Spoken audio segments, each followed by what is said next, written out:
Hello and welcome to Mr. Randy's Wine and Spirits. I am Mr. Randy, and unfortunately, good times always must come to an end. So, yes, the famous Grouse Ruby Cask was much better than the original expression because I'm into wine as well as spirits.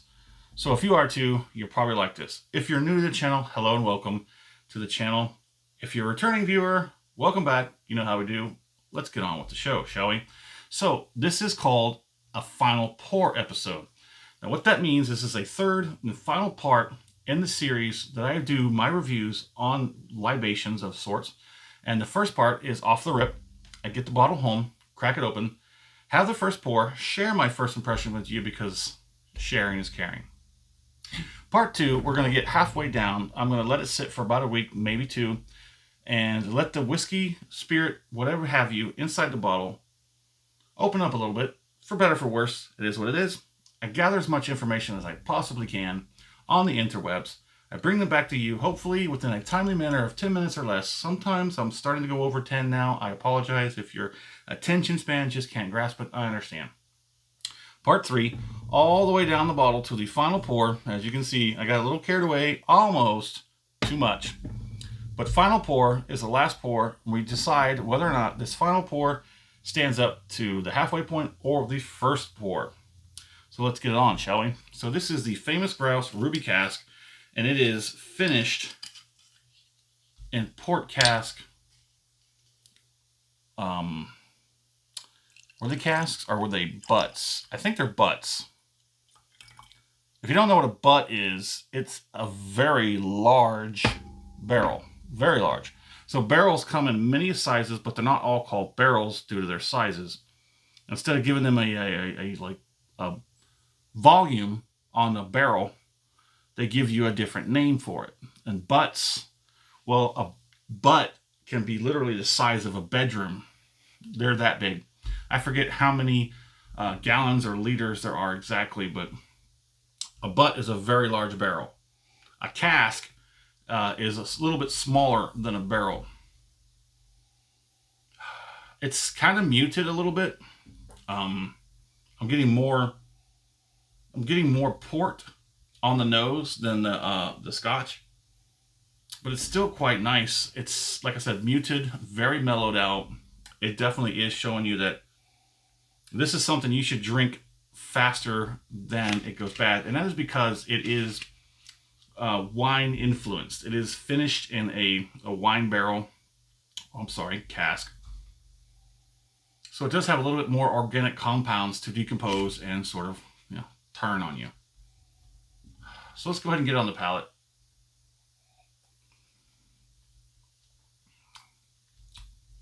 Yeah, this is definitely one to drink faster than you probably would a regular Scotch or a bourbon. Don't let this sit. And I do, like I said, I recommend that on any kind of spirit that's been finished in a wine cask, barrel, butt, what have you. If it's wine finished, you might want to drink it sooner than you intend to. Drink it till it's gone, but not in one session. Just probably, drink it within a couple weeks, less than a month, definitely for sure. And you're going to get the best you can out of it. If you let that sit for many months or a year, you come back around and you're probably towards the last few pours, it's probably going to taste very sour and rancid. I have thoroughly enjoyed this. I do recall that the original expression was very nice. It wasn't a whole lot of character or specialness out of that bottle, but it was still a good Scotch. Now, the famous Grouse is the most purchased or most sold Scotch in Scotland.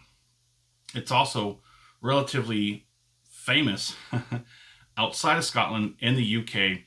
I think it's more famous towards the northeastern part of Europe, which is the Norwegian area. Norway, Sweden, those places record a heck of a lot more sales than anywhere else. So they really like this over there where it's mostly cold. But let's go ahead and get a finish on it.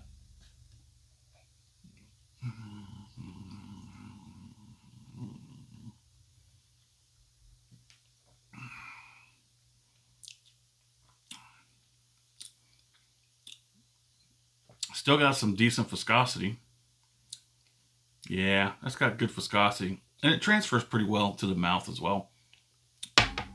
Now the finish is still, I'd say, a bit turned down. A few notches, a little slightly muted.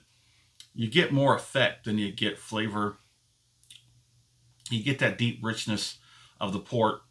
Not a whole lot in the Scotch section, but a little bit of tingliness all over the mouth, especially the tongue. A little bit of squeakiness still. Like I said, that viscosity still transfers pretty well, even on the final pour. It's very nice. It leaves this sort of drying after effect. So after the finish is starting to turn down for the night, there's a little bit of a drying effect. So I'm feeling all the taste buds on my tongue start to sort of like shrivel up, which is odd because it's not really that strong. The ABV is very low. But maybe I think it's a little bit of the wine characteristics. There might be some of that wine character, that little bit of that wine that's just sort of that does it. The wine will definitely sort of like, well, I forget the term it's called, but it's like it scorches your tongue a little bit. And your taste buds sort of like clench up a little bit. Much akin to like a higher proof whiskey or something. But usually a whiskey has a lot more flavor characters and profile that sort of like swirl that around and mix it up and blend it a little bit so it's not so straightforward. But after all the flavor characters have gone, that's what you get, the effects that are now in the mouth. Not a whole lot of warmth on the back of the mouth, top of the esophagus. Well, I do know where there are at least 9 more bottles of this just sitting there.